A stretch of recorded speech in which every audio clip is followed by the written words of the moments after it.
Boa tarde a todas as pessoas. Estamos começando com o nosso ciclo formativo virtual e nós iremos, nesse momento, fazer a nossa audiodescrição, lembrando aí da nossa responsabilidade com a inclusão, né, e a acessibilidade. Eu gostaria de dizer, né, antes de começar a audiodescrição, que essa atividade, né, esse ciclo formativo virtual faz parte da construção da primeira semana de promoção e defesa dos direitos da população LGBTQIAPN+, do Tribunal de Justiça da Bahia, que tem como tema Produzindo Vida e Celebrando Direitos. E esse círculo virtual tem o objetivo de promover o diálogo, né, difundir saberes a respeito aí das dinâmicas que envolvem a população LGBTQIAPN+. Eu sou o Bruno Santana, eu sou um homem trans, negro de pele clara, tenho cabelos curtos, tenho barba, bigode, estou vestido com a camisa de estampa afro, preta, com desenhos brancos. Ao meu fundo eu tenho uma parede de cor mostarda. Do meu lado esquerdo eu tenho uma samambaia, uma planta, e do lado direito eu tenho um berimbau na parede, um pandeiro e uma fotografia de uma criança negra. Eu queria passar a palavra para Ania Alencar, que vai fazer a sua audiodescrição. Olá, todas as pessoas ouvintes, eu sou Ania Alencar e mulher cisgênera, estou usando uma blusa verde musgo, com o meu fundo aqui é uma parede branca, estou usando um óculos branco e meu cabelo está semi-preso e é ondulado. Então, eu sou pesquisadora e antropóloga, estou terminando doutorado agora em antropologia pela Universidade Federal da Bahia, sou mestre em antropologia e sou licenciada em ciências sociais também pela UFBA e possuo pós-graduação e especialização em gênero, diversidade e direitos humanos pela Unilab. E sou pesquisadora do campo das famílias, do parentesco, mais especificamente das transparentalidades, e com foco maior em questões sobre reprodução transmasculina. Olá, boa tarde. Desculpa, pode passar. Quero passar a palavra para você, Maria, fica à vontade. Pronto, já peguei a palavra. Então, meu nome é Maria Clara Góes, eu vou fazer minha audiodescrição agora. Eu sou uma mulher que está de cabelo assimétrico curto, de óculos azul claro, com batom marronzinho, um fone, uma blusa preta e branca de listras horizontais e um colar no fundo branco. Eu sou uma mulher cis, lésbica, da cidade de Salvador. Sou psicóloga, sou bacharel em Humanidades pela UFBA, psicóloga pela UFBA, e agora mestra. A minha dissertação está sendo construída sobre saúde sexual de mulheres cis, lésbicas, bissexuais e pansexuais. Eu também sou psicanalista e atuo na clínica online. É isso. Obrigada, Maria. Cris, é com você. Olá, boa tarde a todas as pessoas. Eu sou Cristiane Sarmento, uma mulher cis, branca, estou ao fundo com uma parede totalmente branca, vestida com uma blusa estampadinha azul, branca e preta, meus cabelos levemente ondulados aos ombros, né, até os ombros, uso óculos com armação um pouco transparente, sou uma ativista dos direitos humanos, sou mãe de duas mulheres, uma mulher cisgênera de 25 anos e uma mulher trans de 22 anos, sou a fundadora e coordenadora geral do coletivo Mães do Arco-Íris e educadora social. Obrigado, Cris. Eu quero passar a palavra para a doutora Angélica.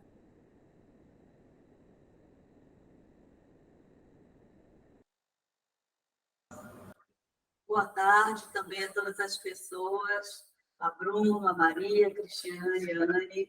Eu sou Maria Angélica Matos, juíza de Direito do Tribunal de Justiça da Bahia, sou uma mulher cis, lésbica. Estou nesse momento numa sala cedida do Tribunal de Justiça da Bahia. Estou vestindo uma blusa azul marinho, gosto muito de azul, é uma das cores preferidas. Ela tem a manga comprida com babados. Estou usando alguns simples adereços no relógio, uma pulseira, 2 brincos de prata, eu gosto muito de prata. Eu sou uma mulher parda, tenho os cabelos encaracolados, curtos, e estou usando óculos. Eu uso óculos de grau e as armações, a armação tem a cor grimar, vermelho, uma coisa assim, uma armação bem bacaninha. Eu estou muito feliz por estar aqui. Eu estou representando a Comissão de Gênero do TJ, que é uma comissão que foi criada em 2020. Eu estou no exercício da presidência e a comissão ela existe para a promoção de igualdade e políticas afirmativas em questão de gênero e orientação sexual. Um cargo que eu estou exercendo com muito respeito, me sentindo muito honrada por estar aqui e espero sempre conseguir estar à altura, porque eu sei que eu não estou sozinha, e eu não estou falando sobre mim, eu estou falando sobre toda uma comunidade que merece o nosso respeito. Então, eu agradeço a oportunidade de poder formar agora com o Bruno e essa equipe maravilhosa que selecionou a primeira semana de promoção e defesa dos direitos da população LGBTQIA+, do TJ. Produzimos vida e celebramos direitos. Agradeço, né, a presença e a participação de vocês. Eu tenho certeza que esse ciclo formativo ele vai ser uma importante ferramenta, né, para difundir, né, saberes sobre a nossa comunidade, para fazer esse movimento de desconstrução, de transformação social. Então, esse é o intuito da COGEM, esse é o intuito, né, das nossas atuações enquanto pessoas ativistas, pessoas pesquisadoras, pessoas que estão dentro do poder judiciário, da saúde, da educação e da sociedade como um todo. Então, assim, só para complementar aí essa apresentação, eu queria só fazer um adendo à minha fala e dizer que eu também sou uma pessoa ativista, né? Eu sou um homem trans, eu construo coletivos aqui em Salvador, coletivo de resistência trans e travesti. Estou nessa parceria aqui com, né, a COGEM, e com essas pessoas queridas aí que me acompanham nessa caminhada. Então, o nosso propósito aqui é justamente tornar a sociedade, né, um espaço de reparação, um espaço de igualdade, um espaço de equidade.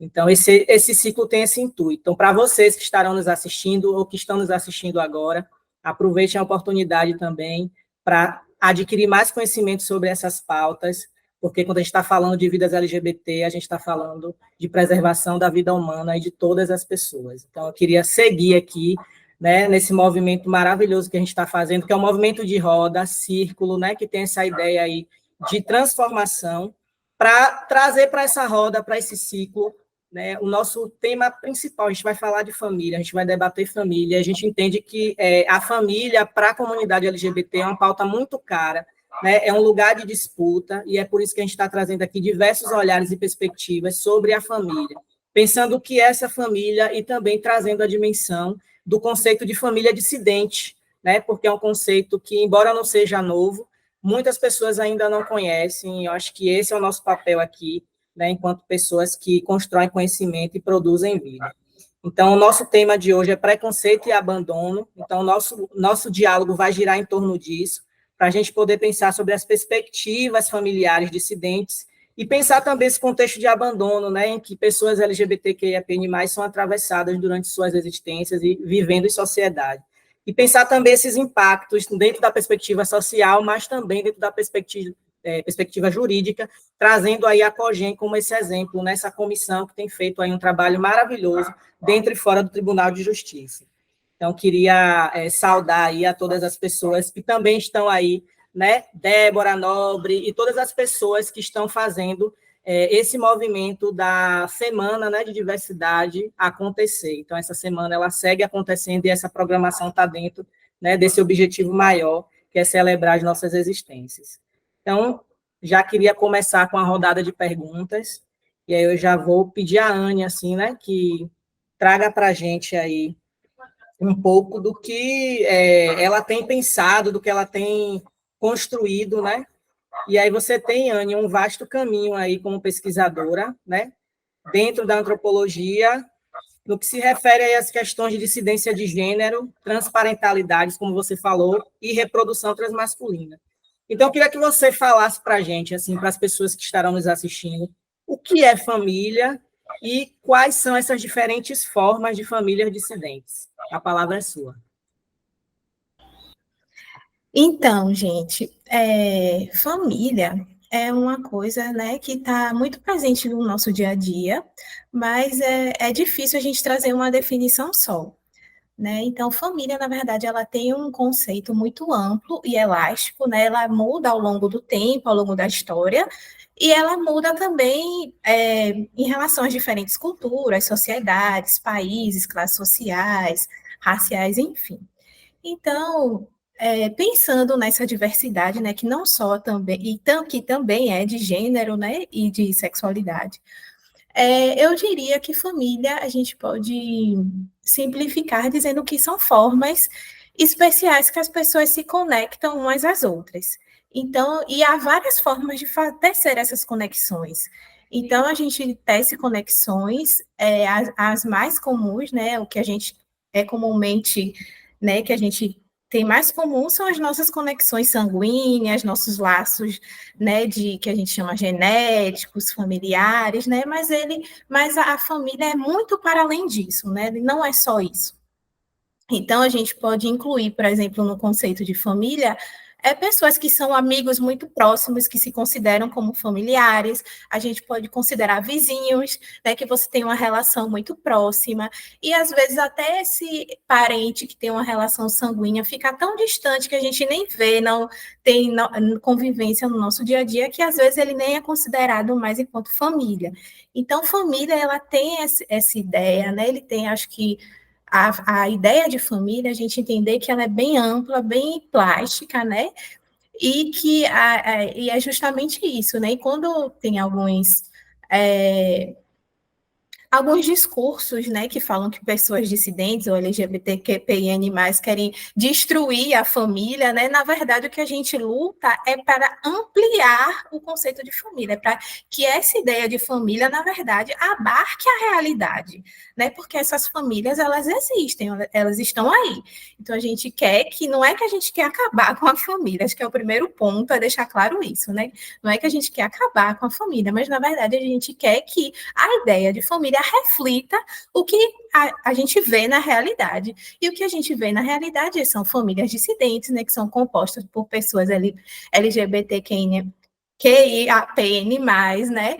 Pessoas, e não só isso, mas também dentro do que a gente chamaria de famílias heteronormativas, né, entre aspas, existe também vários sentidos de família, né? Por exemplo, as famílias negras brasileiras, né, geralmente são chefiadas por mulheres negras, então já cai aquele modelo de família margarina, né, que a gente chama, que é composto por mãe, pai, filhos, né, geralmente um casal também, e todos cisgêneros heterossexuais, né? Então é pensar também que a ideia que a gente propõe de família, né, que a gente luta para isso, também abarca as heteronormatividades, né? Porque ela abarca a diversidade em todos os sentidos.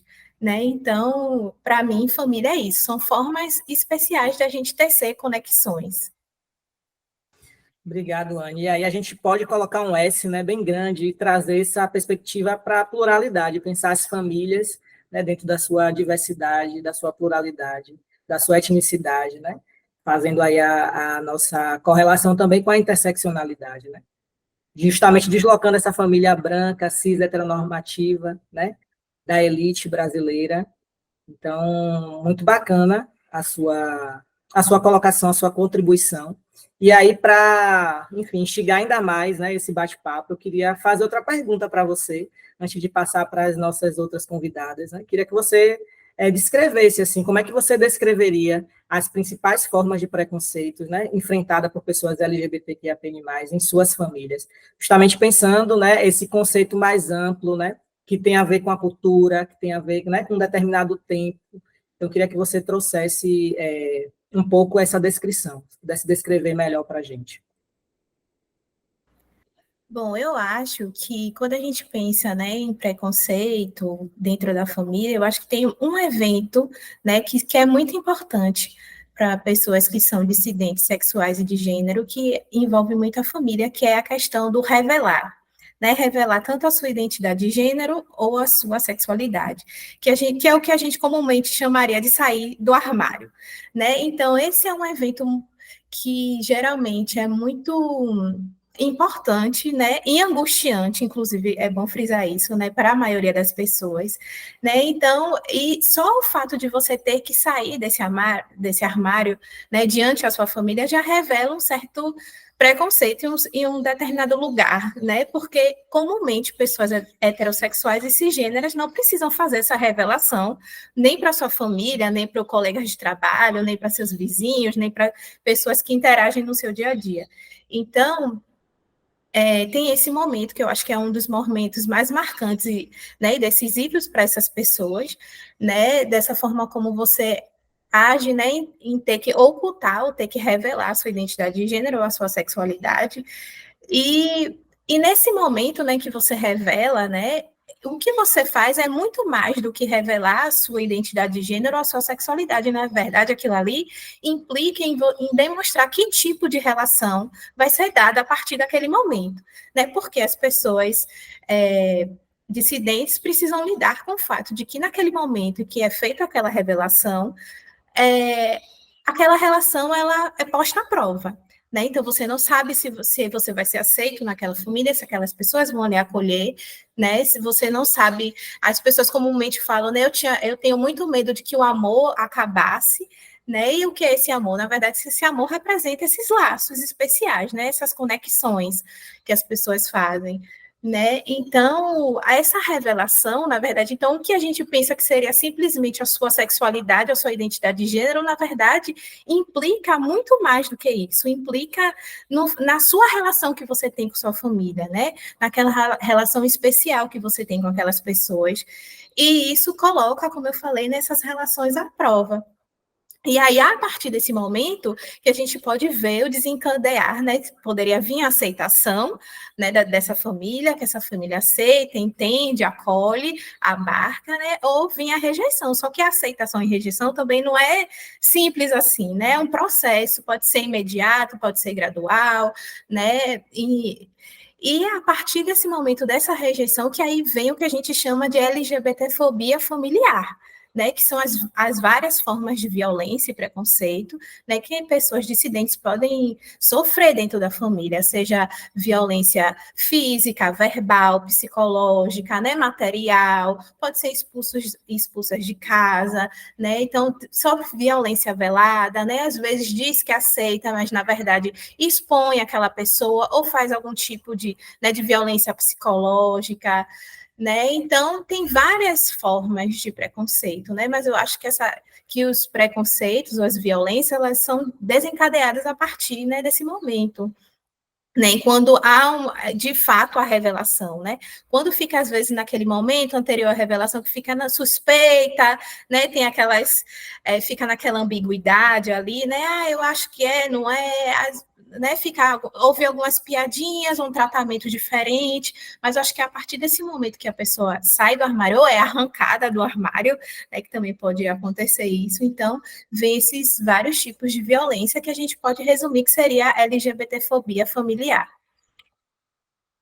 Obrigado, Anny. Acho que a sua fala ela dialoga muito, né, com o que Maria, né, vai trazer agora. Então, assim, é muito importante para a gente saber dessas nuances, entender o que é que está por trás, né, de todas essas relações, de todos esses conceitos, para a gente poder, inclusive, se desconstruir, né, principalmente as famílias que estarão nos assistindo, né, que estarão acessando conteúdos como esse, para que elas possam também refletir, porque o conhecimento ele faz isso, né?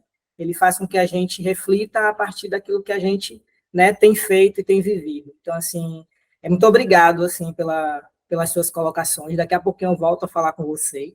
E eu estou aqui muito feliz mediando esse bate-papo, né, porque a gente tem aqui diversos olhares sobre, né, a mesma temática. Então, Maria, né, aproveitar que Maria aí também tem esse vasto conhecimento, né, não só dentro da psicologia, mas também enquanto pesquisadora e enquanto mulher, né, que também vivencia, de uma certa forma, a LGBTfobia e que também, de algum momento, talvez, né, Maria, tenha passado por algum desses processos. Então, pensando muito mais agora, né, na perspectiva do abandono, né, das pessoas LGBTQIAPN+, para trazermos também as consequências desse abandono, né? Quais são essas consequências? Então, Maria, a gente escuta, né? Nós escutamos diversas narrativas que não só são pessoais, mas também as experiências, dessas pessoas que foram abandonadas devido à sua orientação sexual, sua identidade de gênero, né? E aí eu queria saber de você, assim, no seu trabalho enquanto pesquisadora, enquanto psicóloga, eu queria que você trouxesse um pouco para a gente o que você tem identificado, né? Ou que para você seriam os motivos que levam à rejeição e o abandono de pessoas LGBTQIAPN+, né, por suas famílias. Então, assim, você trouxesse também um pouco mais desse olhar enquanto profissional e enquanto pesquisadora para a gente. Pronto. A fala de Anne é bem interessante, né?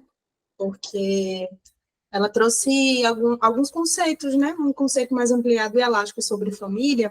Eu gosto muito de pensar, quando a gente está falando sobre essa perspectiva de família conjugada com gênero, identidade de gênero, orientação sexual, a pensar numa gestação, né?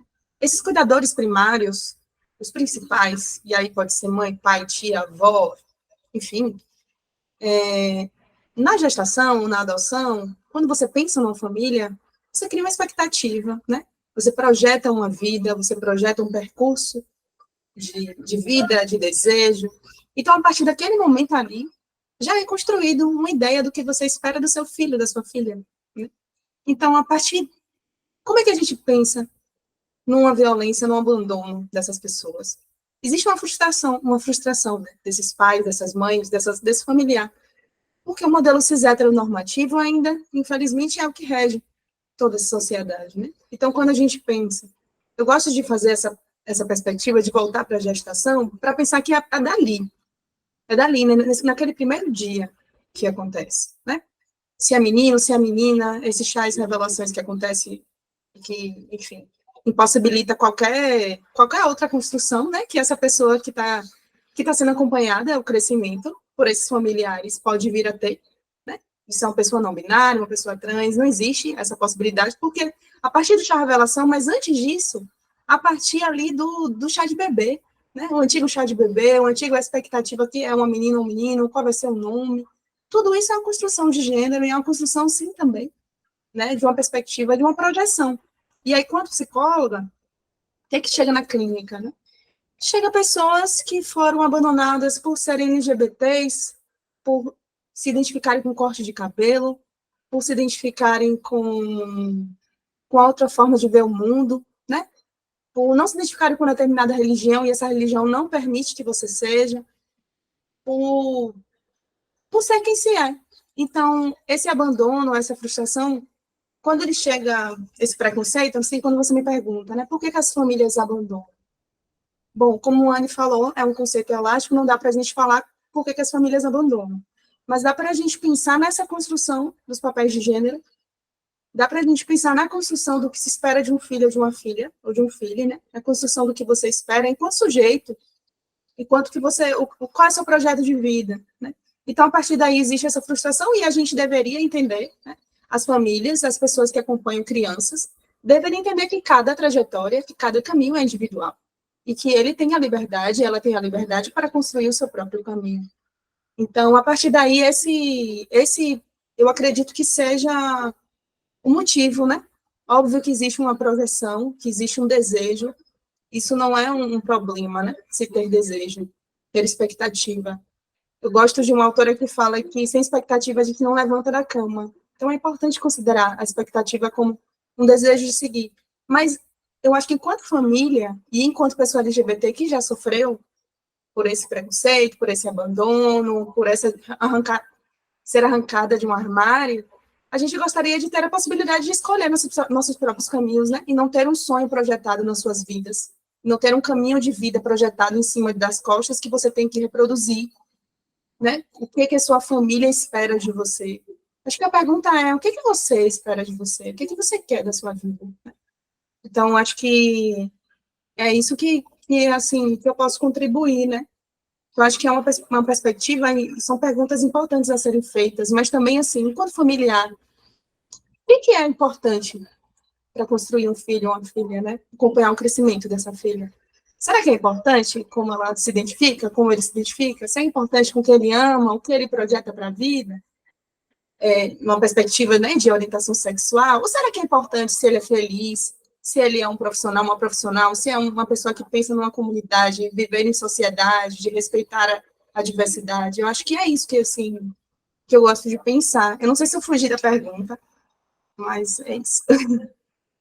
Fugir também é caminho, Maria. E, É assim, sobre. eu acho que você traz, assim, acho que é bem certeira, assim, a sua palavra, né? E pensando mesmo do que a família espera de nós, né?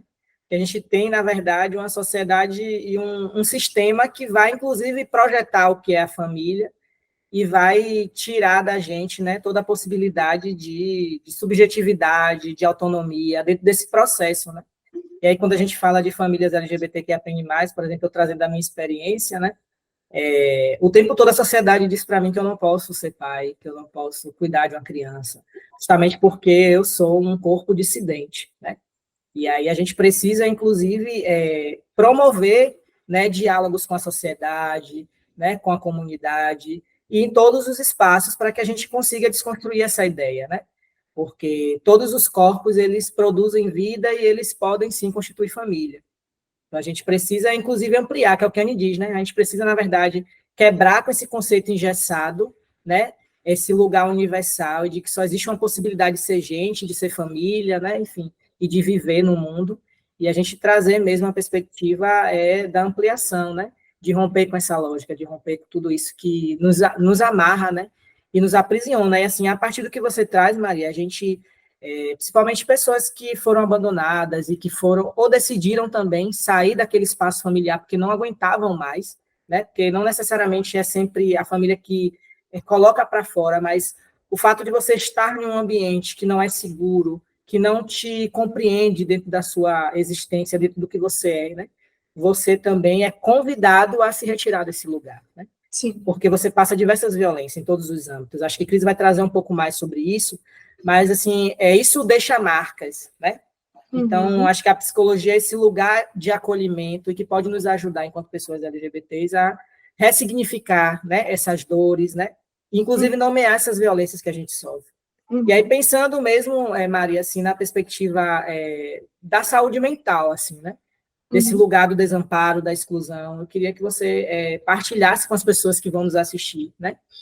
Quais os impactos psicológicos, né, e emocionais, né, o abandono familiar ele traz para esse corpo LGBTQIA+, né, e de que maneira isso vai afetar esse bem-estar social dessa comunidade, né? Então, a gente, às vezes, é muito óbvio, às vezes parece que é tudo muito óbvio, mas tem pessoas que não sabem, né? Tem pessoas que estão em outro lugar no mundo e acabam não sabendo nem reconhecer as violências que sofrem, né? Inclusive dentro do contexto familiar. Porque a gente também tem essa ideia de que a família é esse lugar sagrado e a gente não pode, né, contestar, a gente tem que estar sempre ali submisso. Mas a gente passa por violências tóxicas dentro da nossa família, né? Existem famílias que são tóxicas, assim como existem famílias como Cris, que está aqui, que é um exemplo para a gente do que é ser né, uma família que acolhe, né, que, enfim, que entende e que multiplica esse saber, né? Então, eu queria que você trouxesse um pouco dentro da psicologia, quais são esses impactos, né? O que é que isso vai interferir nesse corpo, nesse crescimento, nesse desenvolvimento dessa pessoa, né? Porque ser LGBT está realmente em outro lugar dentro da sociedade. Né? Eu acho essa pergunta muito interessante, porque como também a gente tem arranjo de família, a gente tem arranjo de sujeito, né? E arranjo de, como é que eu posso dizer? Como a família repercute nesse sujeito, na criação e no crescimento desse sujeito. Então, quando a gente pensa, por exemplo, em crianças trans, crianças... Enfim, a gente tem uma coisa de criança... Tem um termo, né, que as pessoas usam, criança viada, coisa assim. Não que necessariamente essa criança já saiba a sua orientação sexual, óbvio que não. Mas tem uma coisa ali que ela já transborda algo ali, ela já dá sinais. E quando essas crianças, elas são tolhidas, elas são violentadas, porque eu acredito que uma identidade de gênero, uma performance, quando, por exemplo, o menino quer pintar uma unha, que a gente vê aí vários casos de pais, de mães, até de profissionais de escola, não permitindo, né, que essa criança pinte uma unha, que a criança use uma saia, que essa menina corte um cabelo curto, que essa menina brinque de bola. A partir daí, eu acredito que vem de alguma forma essa repercussão na vida, né, dessas crianças. E aí a gente pensar na adolescência. O que é ser adolescente? é uma fase que você está descobrindo o mundo.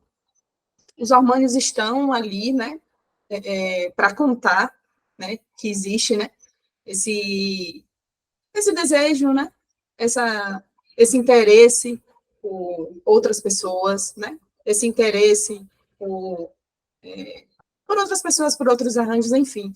E aí, uma adolescente, né, LGBT, vai numa escola e também é tolhido ali de expressar a sua orientação, a sua identidade de gênero. Então, como é que esse adulto cresce?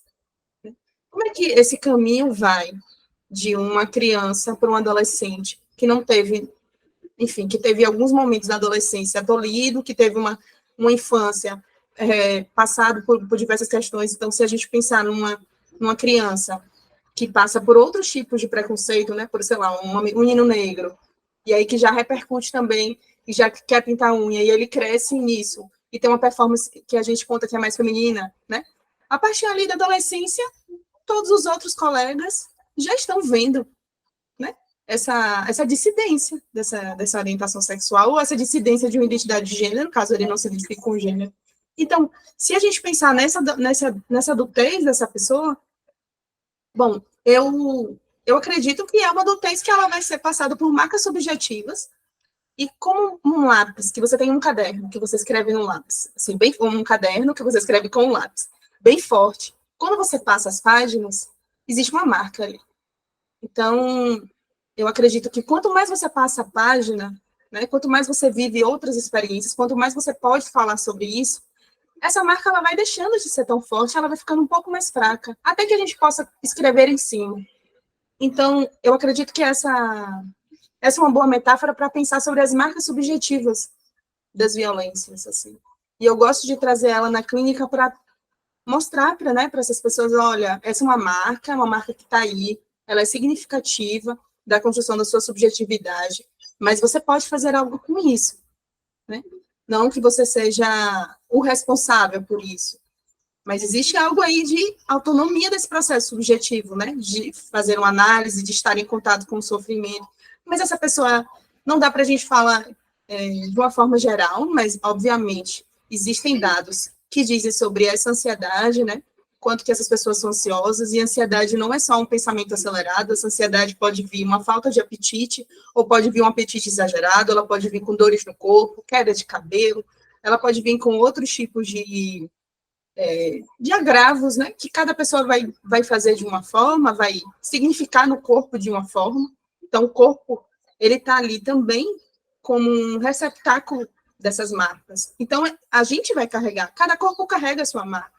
Então, eu não posso dizer assim, que todo mundo vai ter determinada coisa, mas eu posso dizer que existem marcas que são significativas, que pode vir a ser uma depressão, né, uma perda de perspectiva de vida, que eu quero fazer, e aí, a partir de um abandono, de uma expulsão de casa, uma precarização dessa vida, uma vida vulnerável, uma vida que não tem, que o mercado de trabalho não acolhe, né? Se a gente pensar em pessoas trans, pessoas, enfim, não acolhe. Então, como é que você é abandonado, você é expulso de casa, é tão difícil, né? Conseguir ali se identificar com o gênero, fazer um processo e ainda não ter emprego.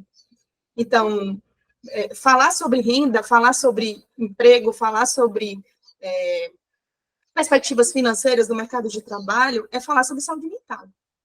Saúde mental é sobre isso, é ter onde comer, é ter onde morar, é ter o que comer no prato, né? É ter seu direito básico de ir ao banheiro, é ter seu direito básico ali no RG, e não ser constrangida em algum lugar, né? Que você vá, que você acesse. Então, tudo isso é sobre saúde mental, e tudo isso repercute em toda essa história de cada sujeito que, enfim, que passou, né, durante a sua vida até aquele momento.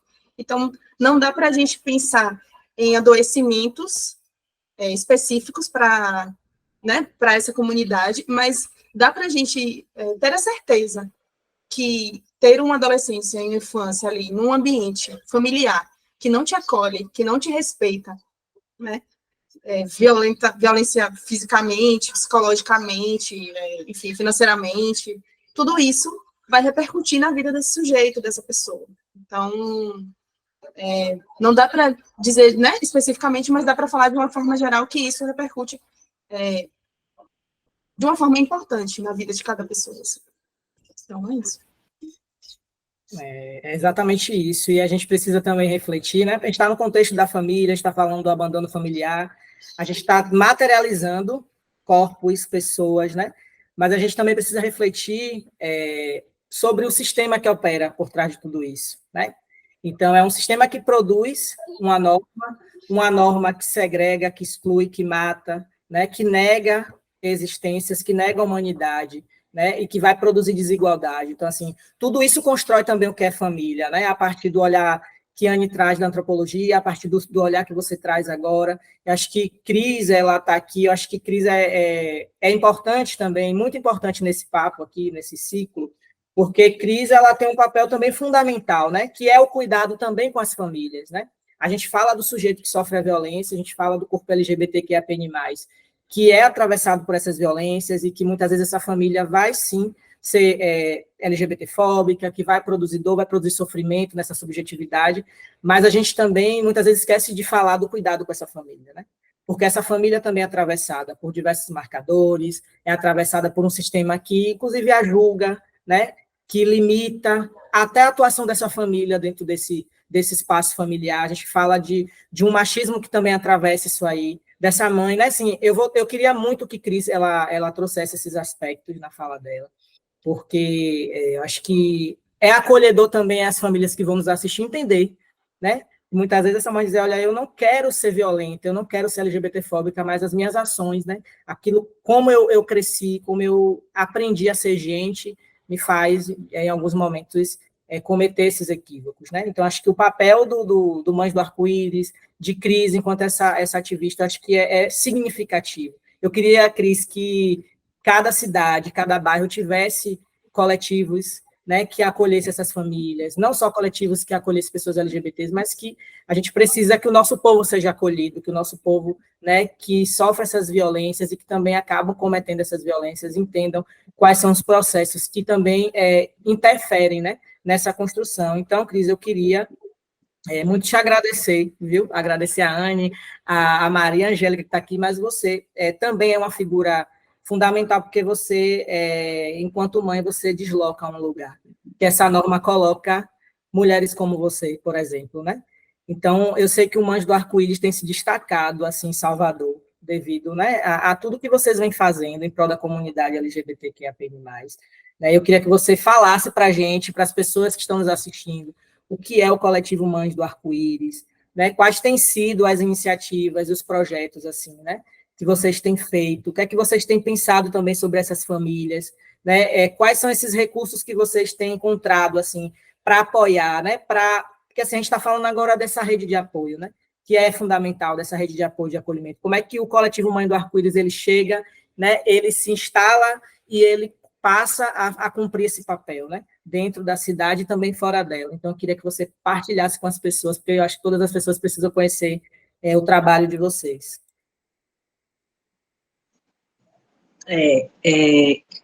Eu estava aqui atenta às falas, né, que me antecederam, e assim, eu como mãe, né, eu fico aqui pensando, você trouxe, Bruno, o diálogo, né, dessa ausência de diálogo, né, como vai impactar justamente, né, na não informação, na não compreensão, né, e aí vem toda essa realidade, né, de exclusão, de não respeito, né, de violências dentro das casas, né, em relação quando a gente fala em família, né, se tratando de família. E dentro dessa necessidade, né, de assim, se pensar em como a gente chegar antes que isso aconteça, né, como a gente pensar realmente em desconstrução, já que nossa sociedade ela está, de fato, né, sendo construída como uma sociedade binária de gênero, que existem apenas duas possibilidades dentro desse binarismo, né, de existência de gênero, que é ou você é homem ou você é mulher, com toda a sua rigidez de gênero, com toda a sua rigidez em relação às identidades também sexuais, né, e aí a gente pensa, dentro da nossa realidade, né, de mães que somos, de todo esse arco-íris, né, de todas essas letrinhas LGBTQIAPN+, né, como a gente chegar antes e desconstruir isso? Então, o Mães do Arco-Íris, ele nasceu em 2018, completaremos 6 anos esse ano, principalmente com esse objetivo, da gente acolher outras mães, a gente chegar nessas mães, chegar nessas mulheres, antes mesmo delas serem mães, né, e passar informações, né, passar essa informação de que a diversidade, ela existe, ela é real, e as reivindicações dessas existências, né, elas estão dando cada vez mais, e a gente precisa aprender, a gente precisa dialogar, a gente precisa compreender para que a gente, sim, saiba lidar dentro de casa, né, porque quando a gente sonha com casamento enquanto mulher, né, e gestação, e maternagem, a gente sempre vai para aquele padrão de família, né? Como a Anne falou, o padrão de família de comercial de margarina. Tudo perfeito, que tudo essa né, pseudo-perfeição é que vai trazer a felicidade. E não é bem assim, né? A felicidade, ela está onde existe o amor, onde existe o respeito. Então, a dissidência, né, dissidências sexuais, de gênero, e todas essas possibilidades familiares, existe felicidade, é possível sim existir a felicidade, é possível sim existir o respeito, né? A partir do momento que a gente acessa essa informação. Então, atualmente a gente atua através no coletivo Mães do Arco-Íris com projetos de impacto social. E esses projetos a gente tem o Café com as Mães, todos os sábados na nossa sede, que é um momento para a gente acolher, um cafezinho, com um papo, com um abraço, com afeto, essa mulher, e são para as mulheres, todas as mulheres, né, esse Café com as Mães, para diálogo. E os pais também estão já começando a acompanhar essas mães e bater papo também, e aí, nesse diálogo, a gente consegue realmente compreender e buscar as informações necessárias, né, acessar a rede que está aí, né, para que a gente se fortaleça através dessa rede de apoio.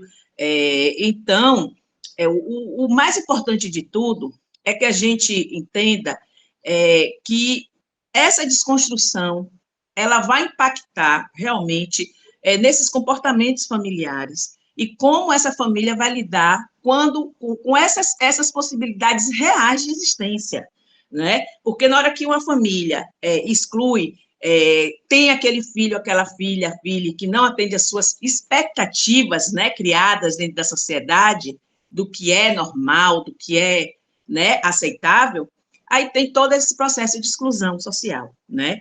Então, a gente tem aí as estatísticas dessa exclusão social, né? As crianças hoje em dia, na faixa de 11 a 14 anos, estão sendo realmente expulsas de casa. E aí vem a evasão escolar, né? Aí vem o mercado de trabalho que fica mais difícil a ser acessado, o mercado de trabalho formal, né? E aí vão a maioria para a informalidade, e jogados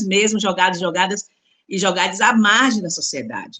Então, para a gente realmente reverter, né, tudo isso aí, a gente precisa realmente fortalecer essas famílias. E aí, quando, né, a Maria traz a questão familiar, no aspecto desse apoio familiar, dessa ausência desse apoio, a gente precisa entender também que a gente combater a LGBTfobia, a gente precisa combater o racismo, a gente precisa combater o machismo, né? A gente tem uma sociedade de estrutura patriarcal, e que, como uma mãe vai apoiar um filho, filha dissidente, se ela também é uma mulher que está dentro de sua casa, passando por violências, opressões, dentro dessa estrutura, né, patriarcal, machista, ela não tem forças, ela não dá conta de realmente se impor, né, impor esse amor, deixar esse amor, né, falar mais alto e forte, porque ela também está sendo oprimida, ela também está em sofrimento, e esse sofrimento termina,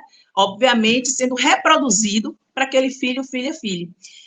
Então, a gente precisa pensar também nessa estrutura social e estrutura familiar, que a gente existe uma sociedade muito moralista, né, e muito de aparência, né, porque a gente vê aí essas estruturas familiares de que esse mesmo homem, né, opressor, homem cisgênero, né, em sua maioria brancos, sim, né, mas homens cis, que são os violadores, são extremamente os mesmos que estão buscando sair com as mulheres trans, travestis, que estão aí como profissionais do sexo, né, que são assim, que traz para a sociedade esse falso, né, esse moralismo, no caso, e que, no final, a gente tem toda essa problemática social, né, de que de dia é o transfóbico, né, é o LGBTfóbico, e muitas vezes esses mesmos homens à noite estão aí, né,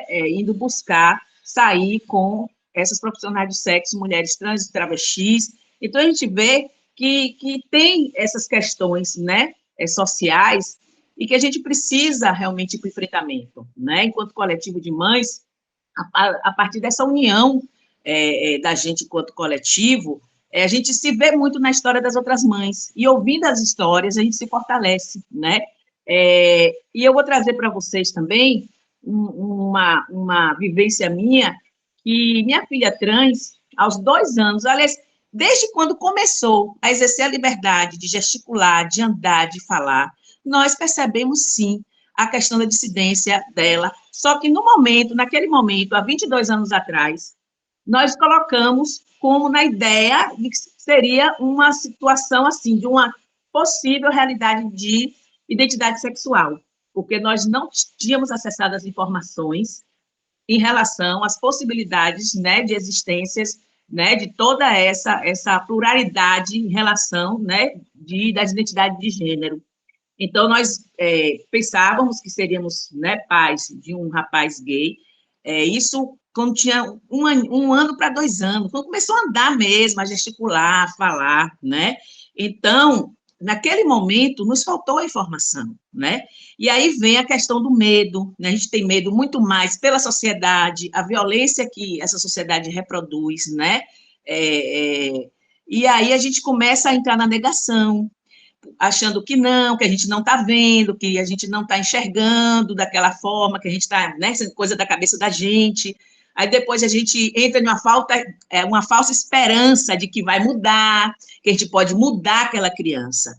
Pois eu digo para vocês, nós passamos 10 anos, eu e o pai, principalmente o pai, porque aí traz a questão toda de uma masculinidade que é arranhada, né, do homem, do pai, em relação, né, àquela criança, que foi designado ao nascer como um filho, né, pelo sexo biológico, e aí a gente simplesmente não conseguia entender e aceitar o feminino, né, naquela criança que está ali, foi posto, apresentado para nós, como pais, como um menino, como um filho, né, por que tão feminino, né, da onde é que vem esse ser tão feminino, né, desde sua existência, né, e aí passaram-se 10 anos tentando moldar, e nós percebemos que nada do que tinha sido feito, todas essas opressões, né, do não sente assim, aí o que Maria falou, né, mas Anne, dos comportamentos, né, que são podados, que são negados, né, o direito de ir a um brinquedo, que a gente tem uma sociedade que coloca gênero em brinquedo,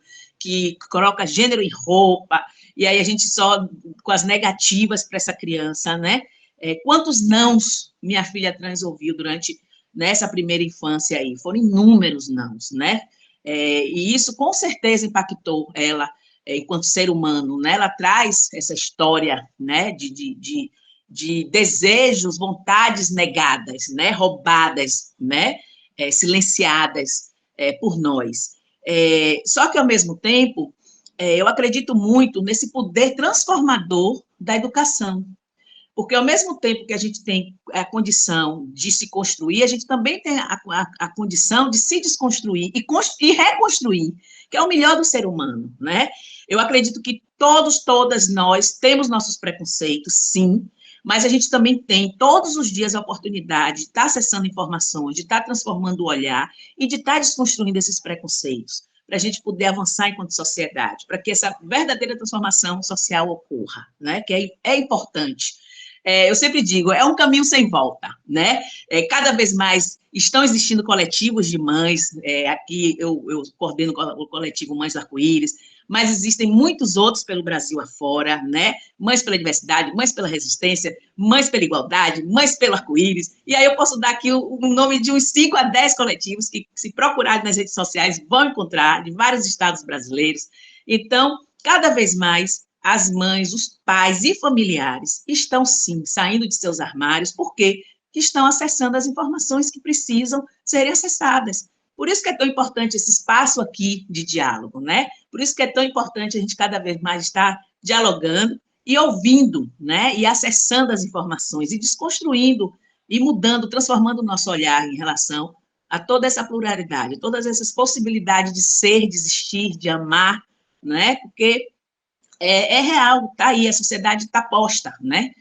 Como ela exatamente é, com toda a sua perfeição, que nós somos todos diversos, né? Você vê aqui que todos nós aqui, nesse espaçozinho pequeno, todas somos diferentes. Isso é a diversidade, isso é a pluralidade humana que precisa ser respeitada, né?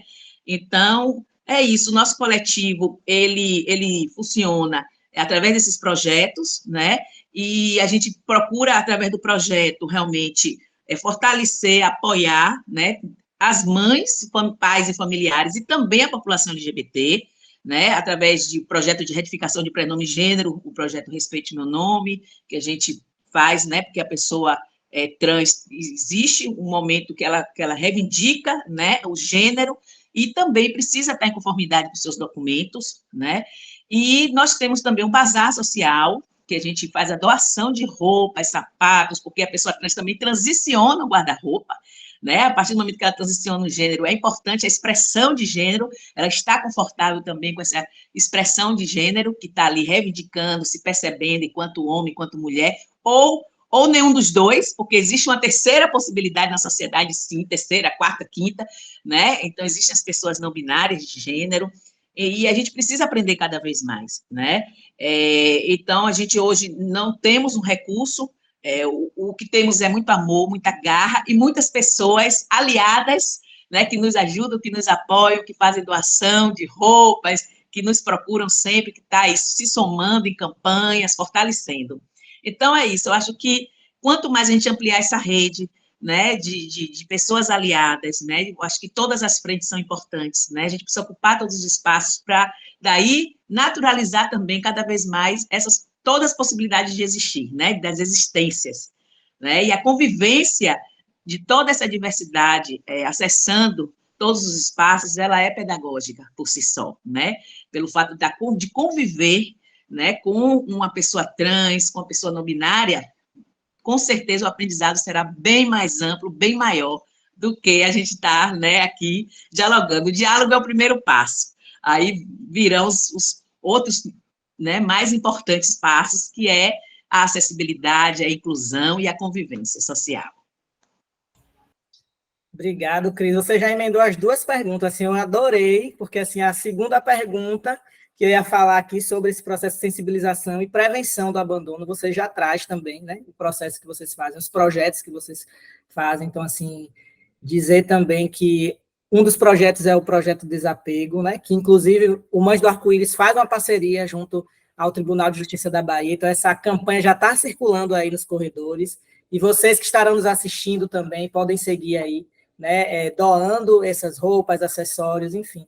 Eu acho que é um movimento que enquanto a gente não modificar essa sociedade, né, é um movimento que vai precisar existir. Porque quando a gente está falando de abandono, para as pessoas que foram abandonadas e que estão nas ruas, o coletivo Mães do Arco-Íris, por exemplo, está sempre doando, enfim, materiais, cestas básicas. Então, assim, é importante falar que o coletivo também cumpre esse papel, que é social também, né? Doa cestas básicas, né, as roupas, né, fogão, geladeira, enfim, eletroeletrônico, então cama. Então, de vez em quando, também a gente está ligando, Cris, tem uma pessoa aqui em situação de vulnerabilidade que foi expulsa de casa, consegue uma cama aí, um colchão. Então, assim, é muito importante, Cris, também trazer essa dimensão, porque as pessoas não conhecem, né?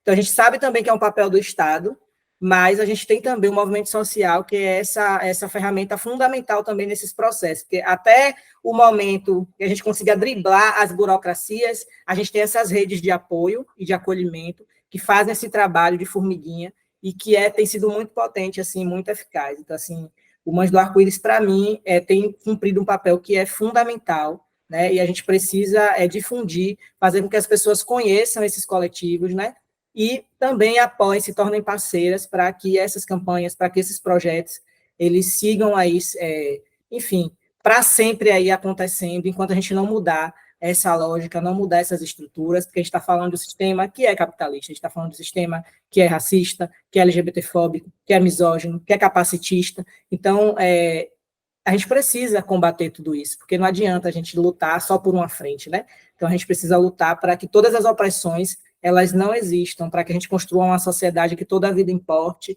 né? E que todas as pessoas, elas sejam humanizadas, não só na teoria, mas na prática, no cotidiano, ao acessar qualquer serviço, né? E que elas tenham o seu direito básico garantido. Né? Então, assim, agradeço, Cris, a sua contribuição. E aí queria passar assim, para a Angélica, para a gente também refletir, né, um pouco sobre os impactos sociais e jurídicos desse abandono, né? Levando em consideração tudo que a gente já falou aqui. Né? Eu acho que essas falas, elas se costuraram, né? Elas estão extremamente entrelaçadas, e eu acho que a gente pensa na dimensão que eu acho que é o princípio que rege tudo que a gente faz aqui, que é o processo educacional, que também é o afeto, né? O afeto é político, né? O afeto é uma ferramenta política que a gente utiliza para, sobretudo, pensar a família, né? Porque quando a gente pensa afeto, a gente pensa a família, quando a gente pensa amor, a gente pensa a família, né? Então, assim, acho que essas alianças afetivas são esses laços que a gente consegue, de fato, transformar. E eu acho que esse papo, esse círculo formativo aqui, ele está, de fato, perpassado por muita amorosidade, assim, por muito afeto. Então, acho que, para mim, o afeto também é uma ferramenta política que precisa estar em todos os lugares.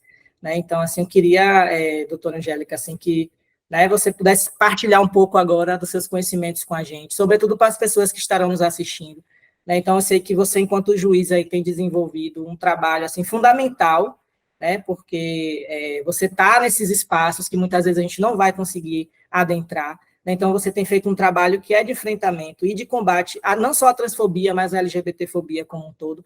E todas as outras opressões, a gente sabe disso, que o seu papel, né, enquanto juíza de direito, que está ali defendendo o direito da população, né? Que é um direito que é garantido para todas as pessoas. Né? Então, a gente sabe que dentro do judiciário, né, dentro da sociedade, eu falo do judiciário porque o judiciário também ele reflete, a sociedade ela vai ser refletida em todos os ambientes. E a gente sabe que existem lacunas, né?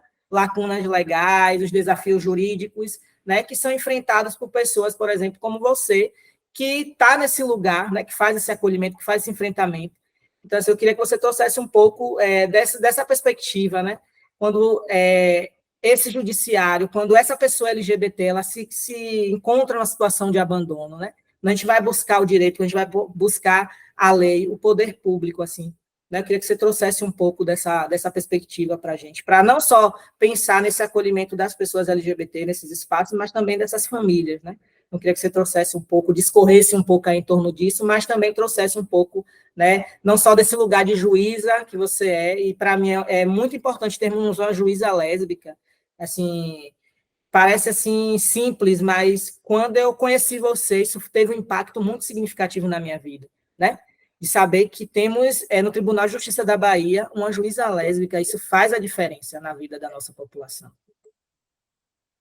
Pois é, Bruno, Cris, Anne e Maria, as pessoas que nos ouvem. Eu estava ouvindo vocês, a gente começa com um recorte sociológico, antropológico, né, Anne falando, depois vem um aspecto psicológico, e Cris traz a vida viva, como ela é pulsante, né? E o Poder Judiciário tem que fazer exatamente o papel que eu fazia aqui enquanto ouvia vocês. É ouvir para conhecer e, a partir disso, ter políticas de combate àquilo que a gente entende como discriminação e violência, em todas as suas formas que vocês já disseram aí, mais ou menos, né? E promover também ações afirmativas. O que a gente faz quando a gente se reúne para falar com vocês? Poder Judiciário. A gente aprende. Porque assim, eu sou uma juíza lésbica dentro do Poder Judiciário, do Tribunal de Justiça da Bahia, eu sou declaradamente, eu acredito que existem outros pares que por uma questão por outra não estão dizendo que são, mas devem dizer também por aí. Eu não sou única, tenho certeza, mas eu sou a que foi chamada a se colocar, porque eu acredito que o que eu faço hoje é mais do que um chamado, mas é também um chamado.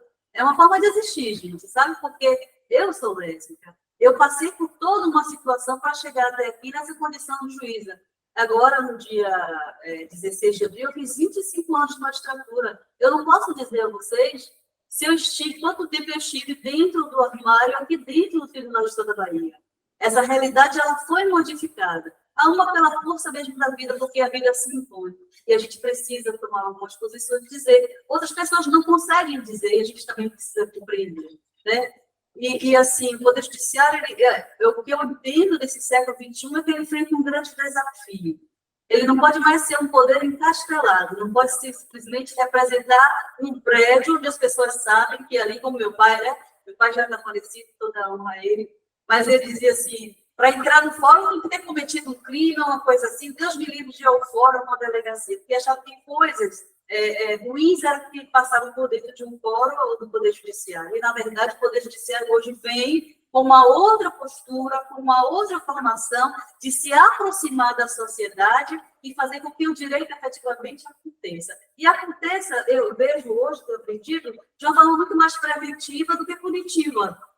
Obviamente que se ocorrer um crime de discriminação, qualquer tipo de violência, LGBTfobia, o que quer que aconteça, vai haver um reflexo penal, o reflexo criminal. E as leis estão aqui para isso, existem já as figuras penais, né? Mas também a gente pode fazer uma ação afirmativa como essa, de estar ouvindo as pessoas, de estar comunicando, de estar informando, como o Cris falou. É importante que as pessoas saibam que existem outras formas de existir. Existir, sempre nós existimos, todos gays, lésbicas, trans, travestis, héteros, cis, seja lá o que for, nós sempre existimos. Desde que o mundo se existe. O ser humano existe, a gente é a função de tudo isso. Agora, a gente precisa dar nome a essas coisas e trazer visibilidade a essas coisas, porque não é natural que alguém, para existir, tem que estar dentro de um armário, tem que estar vestindo uma outra postura, colocando uma máscara, fazendo uma farsa, ou até sendo morto ou morta, ou colocado em uma situação de exclusão, de vulnerabilidade social, colocado à margem como se fosse essa dissidência, essa diferença, fosse um crime ou um pecado, como algumas pessoas podem dizer. Então, cumpre ao Poder Judiciário voltar a abrir as suas portas, como o Poder Judiciário do Estado da Bahia está fazendo, e outros estados também, abrir as suas portas para que essas pessoas que existem, essas existências, elas sejam trazidas à visibilidade e para ver que é um ser humano. Porque a gente tem leis. Se você quiser, tem leis, e aí não vai caber aqui, a gente vai ter até um curso de capacitação, e é nisso que a gente está trabalhando. A gente tem fundamento nos direitos, a Convenção de Direitos Humanos, Declaração Universal de Direitos Humanos, a gente tem a Constituição Federal, que é uma Constituição democrática, que é uma Constituição que preserva a dignidade humana, que é um dos grandes princípios, a dignidade humana. A gente tem hoje, eu tive numa conferência, agora no Congresso do IBDFAM, das famílias, que falou sobre diversidade, e a gente vai ver que respeitou a diversidade, o Lula esteve lá falando, que a diversidade sempre esteve presente, e que existem princípios e valores, a dignidade humana, a afetividade. Quando você falou do tema abandono, eu fui pensar em família e afeto. E o afeto é um princípio. Como é que pode existir uma família se não existe afeto, se não existe amor? Que tipo de família é essa? Mas a gente vê que em determinadas situações, essas famílias se constituem, papai e mamãe, né, que é heteronormativa, tem o sonho de ter uma filhinha que vai usar rosa e o filhinho que vai usar azul, e se embaça isso aí, virou um drama. A gente precisa também compreender esse papai, essa mamãe, certo? Não estamos condenando ninguém. Mas é que esse papai e essa mamãe podem entender que entre o azul e o rosa possa se misturar uma outra cor e vir uma outra existência. E eles precisam estar preparadas para serem esses pais, essas mães, que vão receber, não é, Mari, você falou, com afetividade aquela existência. Que vai com dignidade, com respeito, e vão se entender, né, Cris? Porque eu não sou mãe, eu não consigo imaginar o seu papel de mãe nesse processo, mas eu tenho muito respeito por ele. Então, assim, quando eu estive durante o congresso, vendo as pessoas falar, e eu ouvi muito de perplexidade quando se falava em diversidade, quando se falou em homem trans, mulher trans. Tem uma pessoa do meu lado que disse, nossa, porque até agora não estou conseguindo nem idealizar o que é. Então, a gente vê que o que nós procuramos é de informação. Então, eu preciso, Bruno, que você esteja aqui conosco. É preciso que o Poder Judiciário abra as suas portas para te ouvir, porque as demandas judiciais, elas chegam. Não quer dizer que elas não existem, elas chegam. O abandono afetivo, Cris falou da infância, falou da criança dela. com menos de 2 anos de idade, já havia ali uma identificação, uma orientação, né? Então, assim, a gente vai ter, hoje, a gente já tem aí os processos, né, de readequação, com redesignação sexual, esses processos já estão chegando no judiciário. E se o juiz não sabe, ou juíza não sabe o que é isso, como é que ele vai encarar? Ele precisa ouvir, ele precisa compreender. A gente estuda, né, gente? Obviamente, a gente vai ter acesso aos estudos, às informações, a gente vai pesquisar, etc. Mas o que seria mais interessante era que nós ouvíssemos pai, que ouvíssemos mãe, que ouvíssemos a psicóloga, que ouvíssemos a socióloga, a antropóloga, que ouvíssemos as pessoas que lidam com essas realidades do dia a dia. Então, assim, quando você pergunta de lacunas, nós temos muitas, mas o direito tem uma grande vantagem, ele segue o fato da vida. A gente está sempre atrás, a gente pelo menos está seguindo. E o Brasil, ele pelo menos ainda está com esse aspecto, né, democrático, que a gente está lutando para manter esse status quo, porque a gente quase que retrocede muito nesses termos, ele não está nada seguro, mas a gente segue, o direito segue. E foi muito feliz no congresso que eu participei, eu fiquei muito contente de ver que existem profissionais, advogados, juízes, professores, né, psicólogos, trabalhando com as famílias. Não é mais a família, não é mais aquela família que a gente tornou, e a gente pode ter obrigada a nossa colaboradora muito querida, a Cristiane Gomes. Muito obrigada, muito querida. Pode sair para aqui. Obrigada, que é o horário. Trabalho junto, já tenho trabalhado muito. Então, o que acontece? O direito, até o nome, a nomenclatura mudou, porque era direito de família, como se existisse uma família só.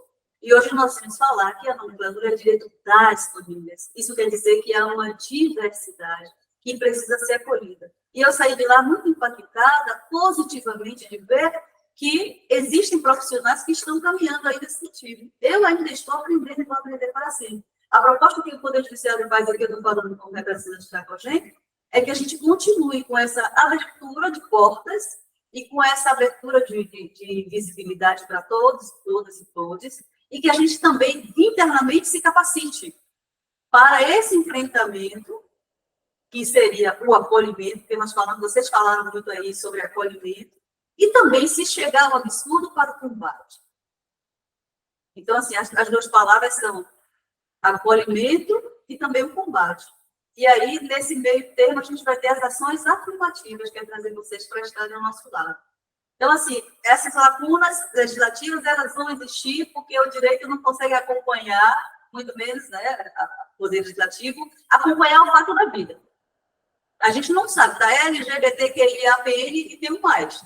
Eu soube lá no Congresso que nesse mais deve ter uns 70 e poucos, né? São existências. Eu vou dizer que elas não existem, vou negá-las. Eu não tenho esse direito. O Poder Judiciário também não tem. Então, a gente vai contar com o humano construindo aquilo que é humano, porque é dever do Estado, é dever da família, é dever da sociedade. Então, o que a gente tem que fazer é justamente isso.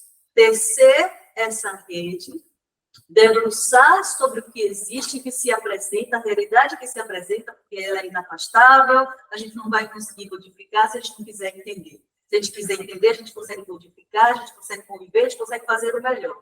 Então, é se unir nesse tipo de rede, né, para avançar, porque, como alguém disse aí, não tem como retroceder mais, nenhum passo para trás. Ao contrário, a gente vai firmar e caminhar para frente. Justamente, aí eu falo do Poder Judiciário, na garantia desses direitos, que já estão lá postos na Constituição de uma forma ou de outra, e a gente vem aprimorando, tá certo? Então, aí eu aproveito e colho a oportunidade já para fazer o convite para que vocês, pessoas que estão nos ouvindo, participem da semana, porque vai ser muito interessante. A gente vai ter a parte que vai ouvir outras pessoas, né? É extensa, o Bruno pensou de uma forma muito carinhosa, né?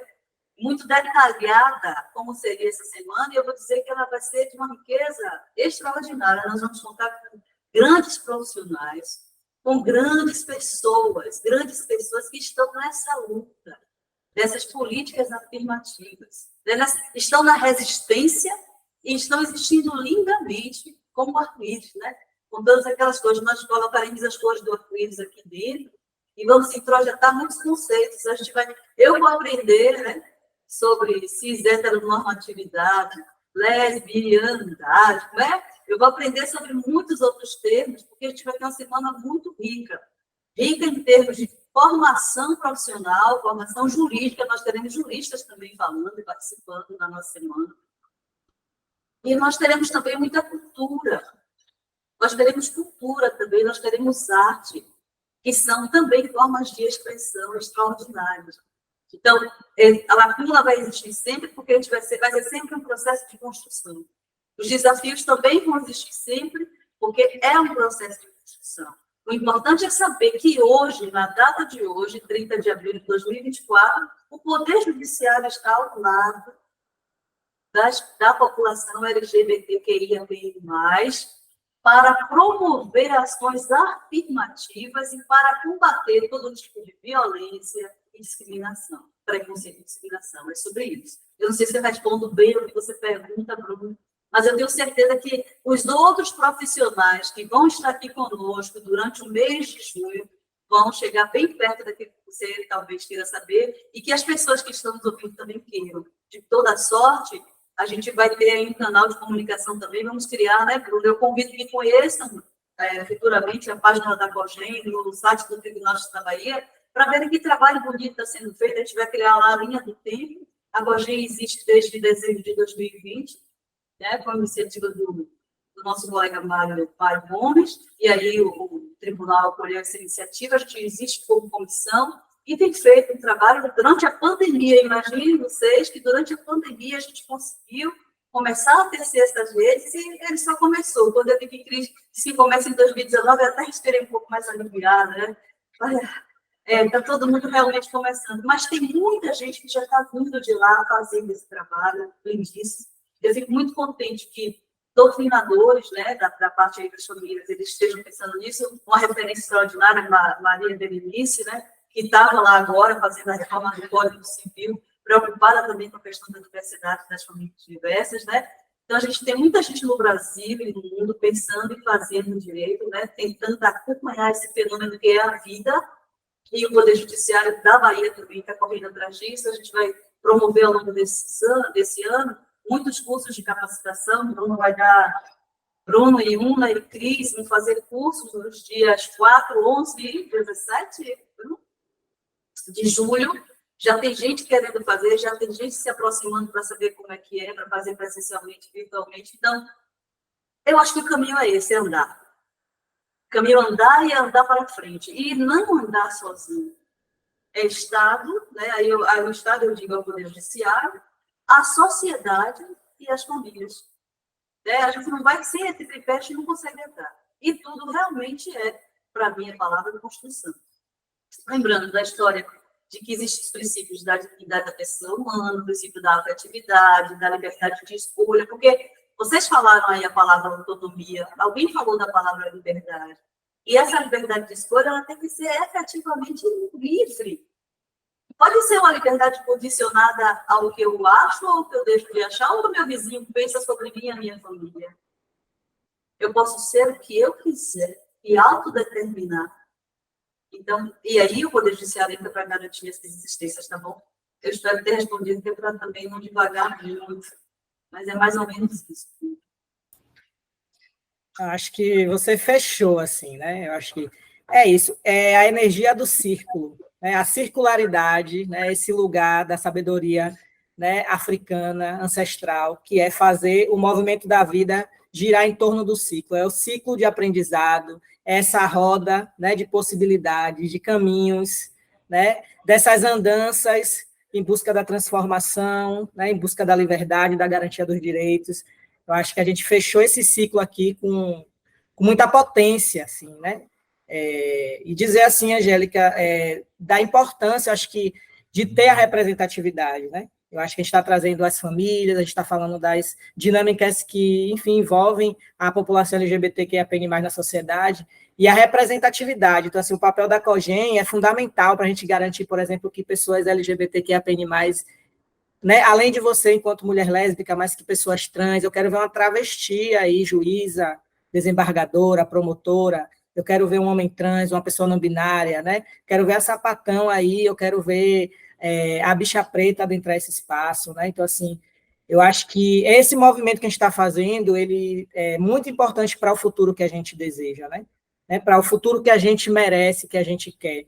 Então, Então, assim, acho que é fundamental o papel da COGEN, é fundamental que a gente tenha, né, essa comissão dentro do Tribunal de Justiça e que a gente possa difundir isso em todos os lugares. O poder público precisa, né?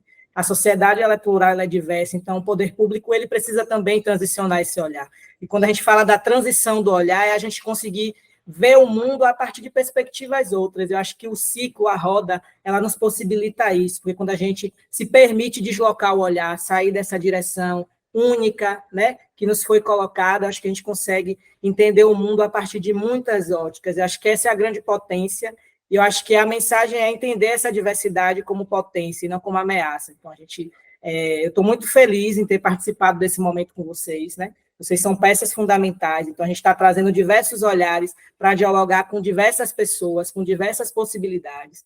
Então, assim, eu só tenho que agradecer, né? Eu acho que esse é o início, esse é o primeiro episódio desse círculo formativo virtual. Então, para vocês que estão nos assistindo, teremos ao longo das semanas aí, até o dia 28, né, que é a culminância da nossa semana, né? A gente vai transbordar todo esse conhecimento, tudo isso, né, com arte, com cultura, com poesia, com exposição, enfim, para mostrar que a gente está celebrando vida, né? A gente está celebrando direitos, produzindo vida, e é essa a perspectiva que a gente quer deixar. Então, assim, que todas as formas de ser família, elas importam, né? E que a violência, ela realmente é algo que a gente precisa exterminar da nossa sociedade, das nossas relações. Então, assim, eu quero fechar esse momento jogando para vocês, assim, acho que tinha outras perguntas aqui, mas vocês já trouxeram, já condensaram, acho que ficou muito rico, muito bonito, e eu queria que vocês finalizassem, cada pessoa pudesse falar, né, o que é que vocês esperam do futuro, porque eu acabei de falar o que eu espero, né, e fazemos isso coletivamente, porque existia uma tarefa coletiva, então não podemos existir de outra forma, né, então eu queria que vocês trouxessem a perspectiva de futuro, né, para vocês, para a gente, e que vocês, ao se despedirem desse momento, dessa grande roda, desse grande ciclo, que vocês também deixassem aí como é que as pessoas acessam vocês, como é que a gente, né, acha lá o trabalho de Maria, de Cris, do Mães do Arco-Íris, de Anne, né? E isso é para mostrar que estamos conectados, né? E que a gente segue produzindo aí, transformando nos lugares que a gente ocupa, mesmo de maneira micro ainda, mas a gente acredita que, né, essas conexões, elas promovem grandes transformações. Então, eu agradeço a partilha de hoje, eu agradeço a existência de vocês, eu agradeço o trabalho que vocês realizam, né? E eu tenho certeza que a gente segue aí construindo mundos possíveis, né? E o mundo e o futuro que a gente deseja, que a gente merece, com dignidade, com humanidade, que toda a vida importe, que toda a vida possa viver com plenitude e liberdade, né? Nessa nossa sociedade. Então, deixo a bola aí, e esse futuro que vocês esperam do futuro, falem o que quiserem, vamos fechar aí esse ciclo, né? Enfim, com tudo aquilo que vocês já trouxeram. Então, é isso. Muito obrigado também às pessoas que estão nos assistindo, que vocês sejam multiplicadoras do que vocês estão acessando aqui hoje, porque o conhecimento, ele precisa voar, ele precisa encontrar, ele precisa ser semeado. Então, que você seja semente e que você que está nos assistindo, ao se desconstruir aí também, né, que vocês possam levar esse conhecimento para outras pessoas, para as pessoas mais distantes, para os lugares mais distantes. Muito obrigado, eu passo aí a palavra, né, na sequência, a Yane, Maria, Cris e Angélica, e doutora Angélica.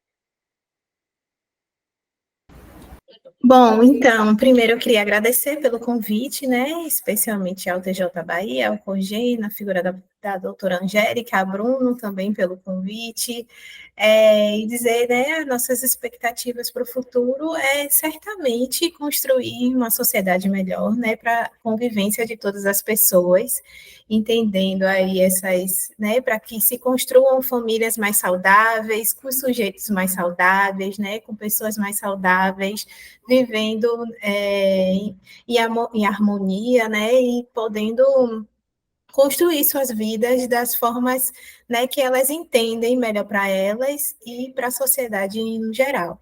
Então, acho que essa é a minha perspectiva para o futuro.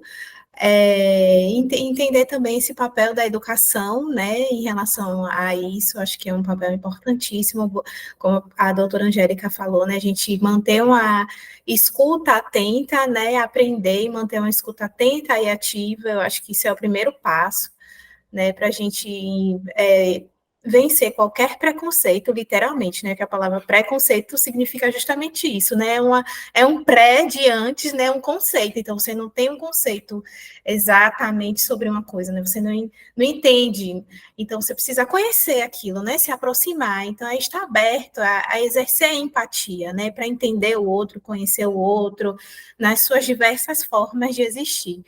Então é isso que eu espero, e muito obrigada, gente. Eu acho que no caminho, né, que a Anne falou, não vou repetir, porque eu acho que a gente vive um sonho coletivo, né, assim, essa coletividade mesmo, mas eu estava aqui lembrando de um texto do Krenak, que vai falar sobre Krenak, né, é um líder indígena, enfim, escritor, uma pessoa bem importante, né, para quem não conhece, da comunidade indígena, né, dos Krenak, e ele escreveu um texto na época da pandemia, e está dentro do livro dele, né, Sonhos para Adiar o Fim do Mundo, né, esse texto, e ele fala sobre essa forma de suspender o céu, porque existe uma crença, né, que o céu, que quando o mundo acabar, o céu vai cair. Então, a gente estava ali sonhando para que a gente pudesse suspender esse céu para que esse mundo não acabasse. Então, jeitos para adiar o fim do mundo, né? Que é esse texto dele. Então, eu fiquei pensando aqui que esse sonho, né? Porque, para mim, é um sonho, mas, para além disso, eu acho que eu trabalho todos os dias, a minha construção, né, enquanto psicóloga, enquanto pessoa, é pensar nessa sociedade que não tem esse tipo de violência, que a gente possa ser quem se é e amar quem se ama, enfim, uma, duas, três pessoas, mas que a gente possa suspender esse céu, né? Então, esse é meu sonho, assim, de conseguir suspender esse céu, e eu acho que esse momento que a gente teve hoje, eu espero que para todo mundo que está ouvindo, seja uma forma de respirar, um paraquedas para essa grande dificuldade que é viver em sociedade, né, dentro de uma estrutura tão difícil.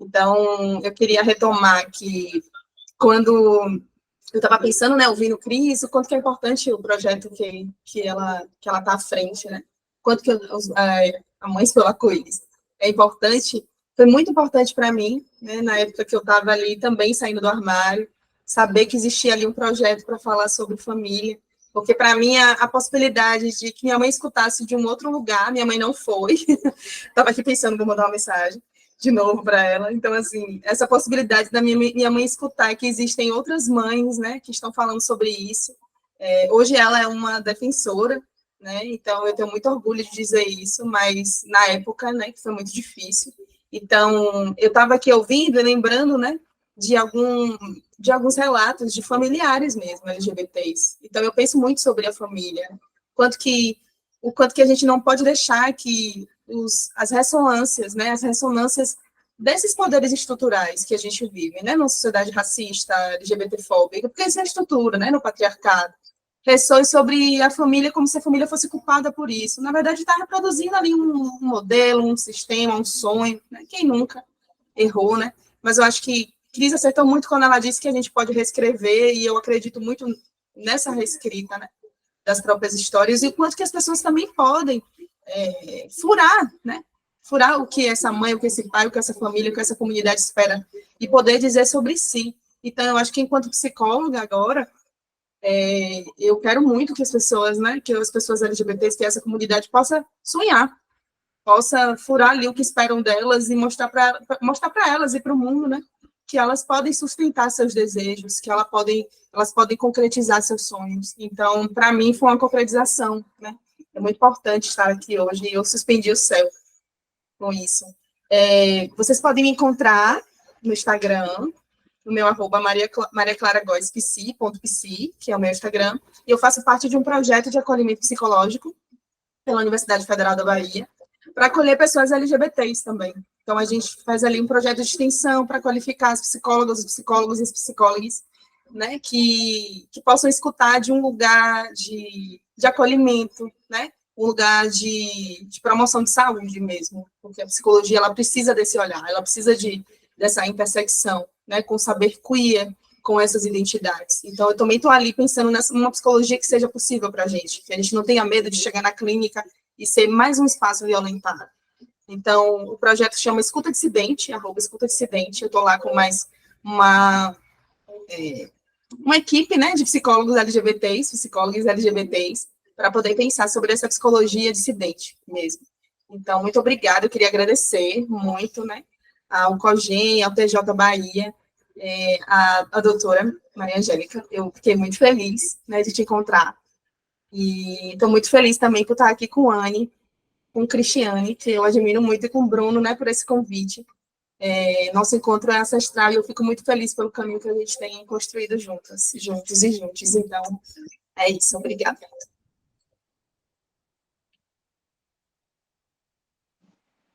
Bom, é isso, eu faço minhas palavras de Anne, né, e da Maria, em relação ao que a gente deseja, né, realmente para esse futuro.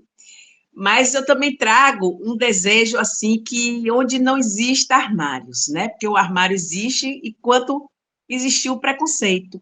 Então, eu desejo realmente um futuro sem armários, que pelo menos a gente tenha, né, cada vez mais o entendimento e o respeito, o acolhimento, o afeto, né?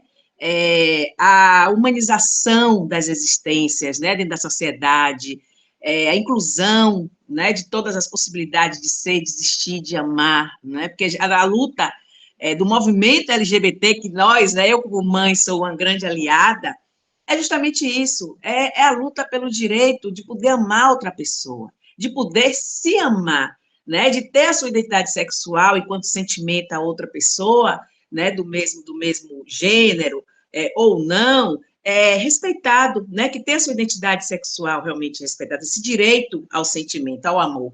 Da mesma forma, também o direito de ser quem é, de como se percebe, como se reconhece, como se enxerga enquanto ser humano, que é a identidade de gênero, né, que são coisas bem diferentes, mas que tudo fala sobre as existências, as possibilidades de existir, as possibilidades de ser, de amar, e que esse futuro nós estamos, né, tentando contribuir para que ele seja real, né? Então, que esse futuro venha, e venha assim, cada vez mais, com mais espaços acolhedores, com mais acessibilidade, né? Com mais portas abertas, né? Com menos, bem menos violência, né? E aqui nesse espaço, principalmente, quando a gente pensa em justiça, né? Um futuro que a justiça seja acessível a todas as pessoas, né? Que ela não seja temida por parte da população, né? E que essa justiça também traga esse olhar, né, afetuoso, né, que seja um espaço cada vez mais de acolhimento, né, que acessem cada vez mais a informação, que busquem compreender o que é a questão das disforias, né, de gênero, que esses casos que chegam na justiça são muito em função dessas disforias, né, de gênero, em relação aos processos abertos, em relação às cirurgias de redesignação, né, em relação aos corpos, né, Bruno? Um termo que eu aprendi com o Bruno, que eu gosto demais de usar, as corpas, né, que existentes. Então, é isso. Eu, como mãe, eu desejo um futuro realmente mais seguro, mais acolhedor para todos, todas e todes, né? Filhos, filhas e filhos. É isso, é sobre o amor, né? Eu acho que eu deixo aqui essa palavra que é amor. O amor transforma, o amor realmente, ele tem esse poder, né? De transformação. Então, que a gente tenha um futuro de uma sociedade transformada, né? A uma sociedade realmente possível, né? A todas, todos e todes. Então, é isso. Muito obrigada pelo convite, né? A gente está sempre se unindo, se encontrando, se reencontrando, e a gente sempre traz justamente esse lugar de afeto, né? De a gente está aqui, está se acolhendo, né? A gente se sente bem, a gente sente esse amor, né? E por mais, né, muitos outros momentos como esse, o Mães do Arco-Íris, nós temos o Instagram, @Mães do Arco-Íris. Quem desejar conversar comigo, só ir lá, deixar uma mensagenzinha, que a mãe que é responsável pela página passa meu contato, passa meu WhatsApp, meu telefone pessoal é público, né, de WhatsApp, não é restringido. E aí nós temos lá essa página no Instagram, e tem o e-mail também, é a mesma forma, mãesdoarcoíris@gmail.com, que são nossos contatos, assim, mais, né, de acesso ao nosso coletivo. E eu trago também, você que é mãe, você que é pai, você que é familiar, de pessoas LGBTQIAPN+, se desejar conversar, se desejar dialogar, pode vir, que a gente respeita também, né, a privacidade, o momento, né, de cada familiar, porque também isso é acolhimento, respeitar, né, é acolher. Eu sempre digo, ninguém tem o direito de tirar ninguém do armário, né, nem o filho, filha e filha, e nem a família, né, a gente tudo precisa esperar o momento certo, né, e realmente acolher, respeitar, acolher e passar as informações que tanto necessita serem realmente compartilhadas cada vez mais, né?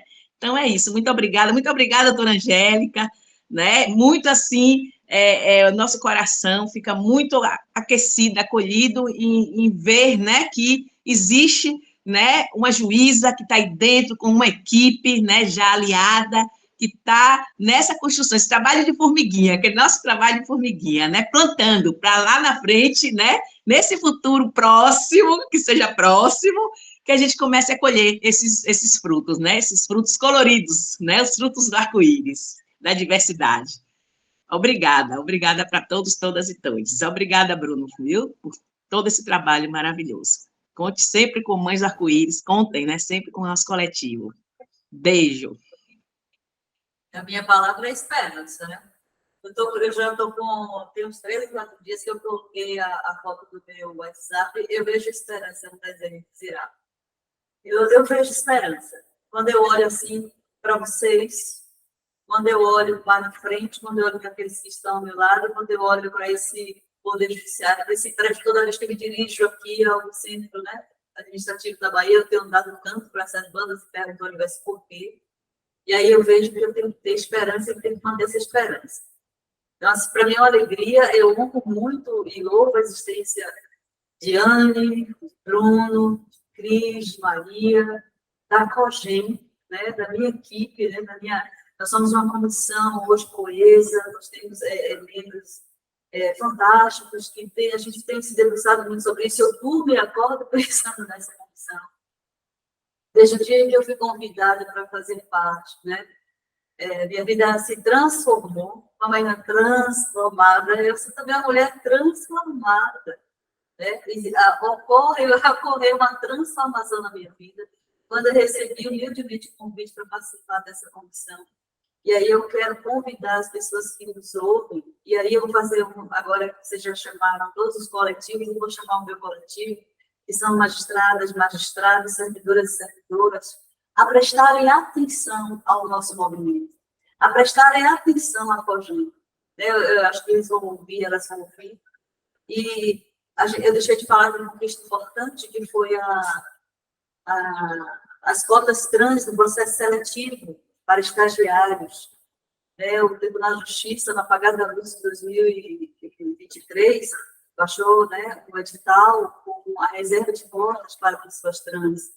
E isso é um marco civilizatório dentro do PJ, né, que muito provavelmente serve de exemplo para outros tribunais, né, no país. Então, assim, eu falo para os meus colegas magistrados e magistradas, servidores e servidoras, PJ terceirizados, colaboradores, que venham conhecer a COGEM, venham conhecer o trabalho da COGEM. Nós estamos trabalhando na página, o Bruno, inclusive, vai nos ajudar também, tjba.gestor.br, para vocês que estão nos ouvindo, podem visitar lá, procura comissões, vai achar a COGEM, procura pelo nome bonitinho, COGEM, nome amoroso COGEM, que a gente vai estar lá para saber o trabalho que está sendo feito. E eu convido a participar ativamente, nem que seja assistindo em algum lugar, vendo, falando, da primeira semana, porque ela tem sido construída com muito carinho, com muito cuidado, com muito respeito, com muita responsabilidade,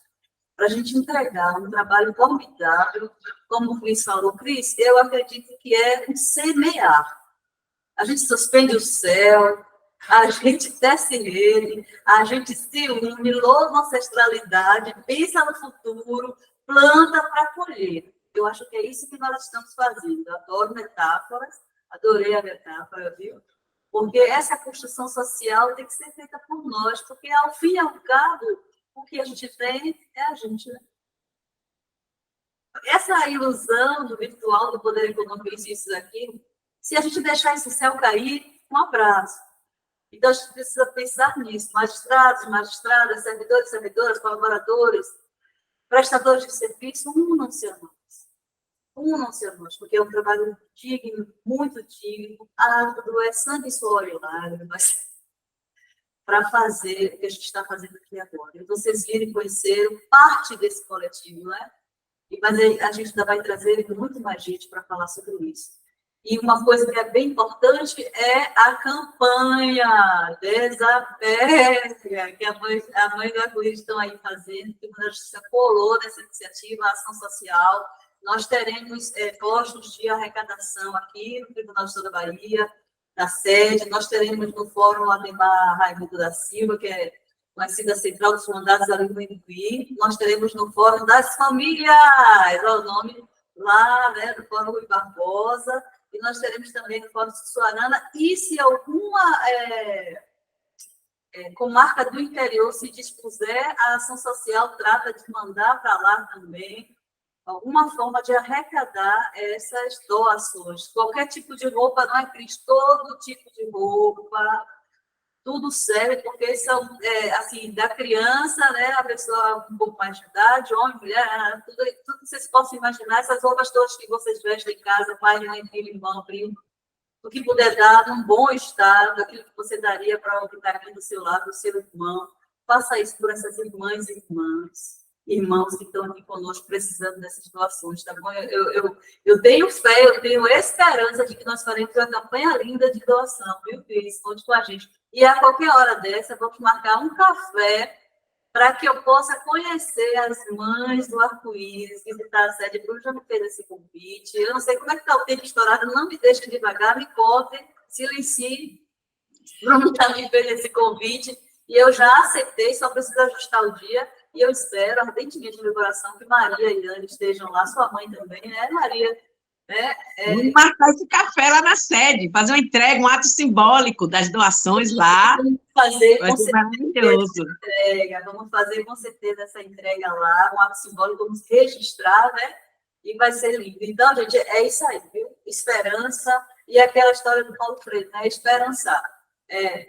Vendo o futuro, segurando o céu, plantando aí a semente, porque essa coisa vai regar, nem que seja com lágrimas, a gente vai regar esse chão, mas também a gente vai regar também com muita alegria, né, com muito trabalho, mas a gente vai colher grandes e excelentes frutos. Eu acredito muito nisso. Eu conto com os meus amigos, meus colegas, todo mundo que daqui no TJPA, para a gente fazer essa campanha ser maravilhosa. Tenho esperança. Obrigada, Angélica. Eu só vou falar aqui o Instagram de Anne, que ela esqueceu de falar. É Anne com 2 N's, _Alencar, para quem quiser acessar o trabalho de Anne, seguir, viu? É importante também a gente apresentar para o mundo aí os nossos feitos. E é isso, gente. Finalizamos aqui o nosso primeiro círculo formativo virtual. Espero que vocês tenham gostado. E fiquem atentos, que seguiremos até o dia 28 aí de junho, com outros episódios falando de várias temáticas. Então, ficamos por aqui. Eu agradeço a todas, todos e todes, e até a próxima.